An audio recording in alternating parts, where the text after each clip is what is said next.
Hey, this is Barry, and I am working on a Rheem water heater. It's an electric water heater, and it was installed in August of 2020. Well, I've been impressed with this water heater. It is, I don't know, like a 6-year warranty one, so you get what you pay for, right?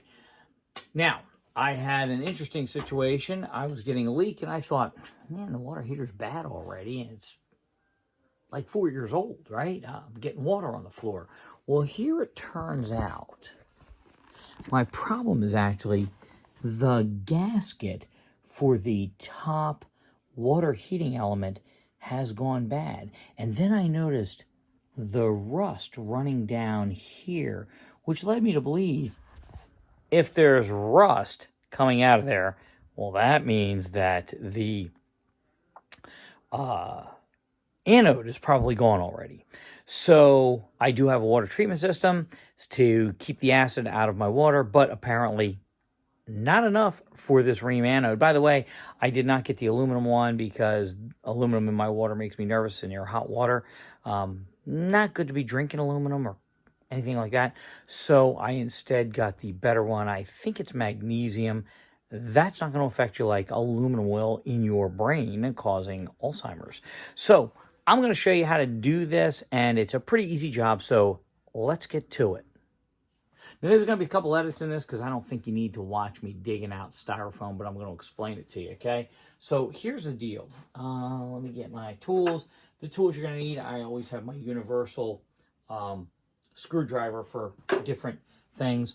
I do have a small screwdriver for digging out the insulation in here, along with a pair of pliers, and you're going to need a 1 1/16 inch socket. I have one with an extension on it because I'm not sure how deep the plunge is. Okay, much like all those motorcycle and car shows that you watch on cable TV, I dug all this out of here, and then there was just a giant pile of styrofoam, you know, insulating foam in here, laying all over the place like a rat's nest, right? Well, I cleaned it all up, okay? So like those car shows where they say, well, we got to come back tomorrow, and then the second shift comes in, and the next day the car's half done. I kind of did that too. It's the magic of Hollywood. Anyway, you burrow down in there. Now, that's the depth of that electrode, or that anode, I mean. It's that far down, okay? So then you want to take your socket, and you want to put it down there and lock it down on there, right? Now, here's the funny part. You can use a breaker bar. You can use a torque wrench to take this off, okay? Two things I don't recommend: doing it empty. You want to have this thing pretty full. Just unpressure it through your valve here. And I also recommend you do pump some water out so it relieves some of the water so it's not blowing out of there. I have a pump down here. Let me show it to you real quick. The pump down here. Of course, I have a second job to this. You see the pump is right there.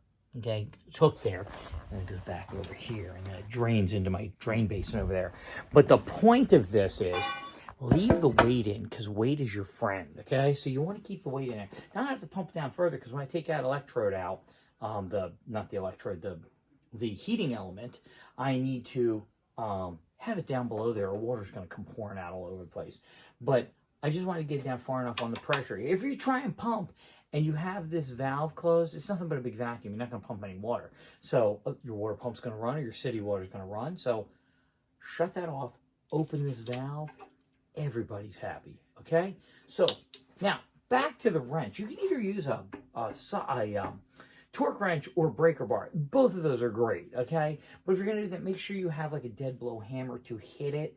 I've seen people where they're like wrenching it and pulling on it, and next thing you know, pipes are breaking and all. If you can, borrow somebody's impact gun. Borrow somebody's impact gun. Chicago Electric, Harbor Freight, had it for like 20 years now. It works great.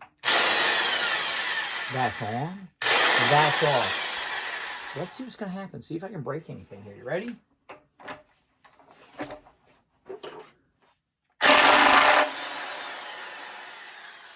And it's already off. Let's see what we have left here, shall we? Oh, that's not good. That's all that's left of the anode. It's gone. Okay, so let's talk about this. I put the anode rod in there for a few minutes just to let it warm up. Remember, I have hot water in here, okay? There's a sticker down the side of that rod. So I stick it in there, that warms up the glue, then the label scrapes right off of it. It's nice and clean. I've since taken that off. But let's talk about the old anode, which obviously is just a screw now.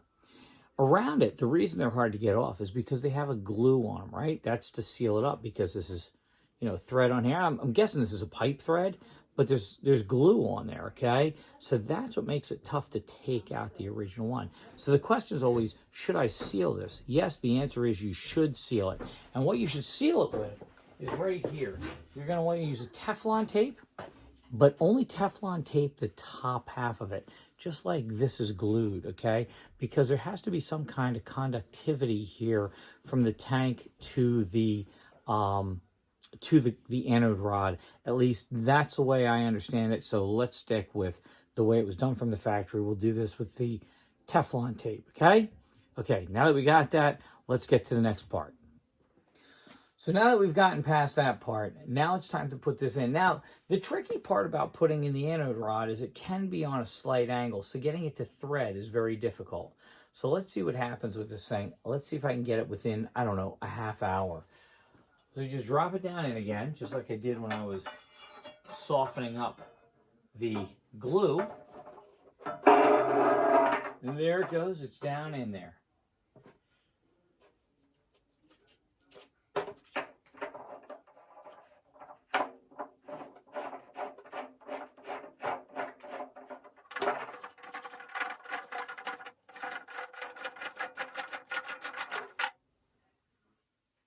Okay, this is going to take a while. I'm going to cut.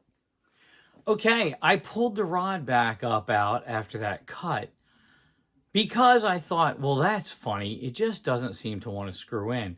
I tried it on all sorts of different angles. It didn't work. Then I decided to measure it to the outside of the tank. So I depth checked it by putting it down to the edge there. I went like that. Then I put that on the side of the tank to there. And then I put the anode right there and found out rod's too long. Okay, must be a universal thing with Rheem. You remember I said I was underimpressed with it at the beginning of the video? I'm way underimpressed now. So I should have just stuck with my Bradford White, but no, I picked up a Rheem instead, and now I can tell you who's being reamed. Anyway, I ended up going down to the shop, using my cutter, my exhaust whizzer, cut this down. It's magnesium. Always kind of nervous. You might set it on fire. And once it starts, you ain't stopping it. It's like the heat of the sun. Anyway, let's see what happens now. I haven't put this in yet. Let's see if it bottoms out properly now. Bam. It's in. Okay. Now I'm bragging. Let's see if it actually goes in like it's supposed to.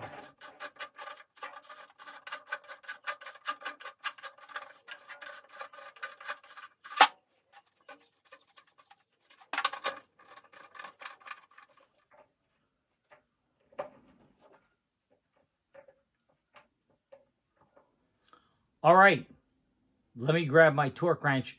You need to torque these down a little bit, but you don't want to over torque them or else you're buying a new water heater, which is what you're trying to avoid with the anode. Hang in there. All right, I haven't been able to find a torque rating on this, but I did get my torque wrench. Now, it's a pretty heavy duty fitting for these, but I'm going to I have it set at like 14 foot-pounds. So let's see what we get here. I'm just going to snug it a little bit. Obviously, as we hit the Teflon tape, you start to increase in your pressure. And remember, the Teflon tape is only halfway up the threads because you do want some kind of grounding. Okay, let's see what we get. Well, I'm already on it at 14. That doesn't feel good yet.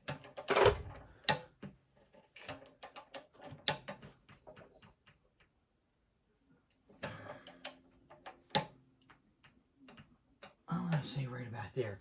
Let's see what that is. That's not it. Right about there. So that is, well, I put it down at about 45 pounds. That seems pretty substantial. But I don't expect this water heater to last another 5 years at the rate it's going. And by the way, I was really unfair to this. The Bradford White I had to change the anode in that is far more complicated.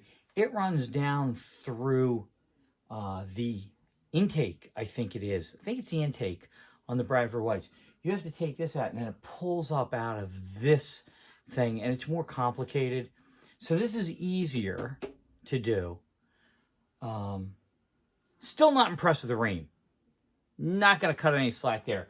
But that anode, other than the fact that I had to go and cut the anode down, which you shouldn't have to, easier to do.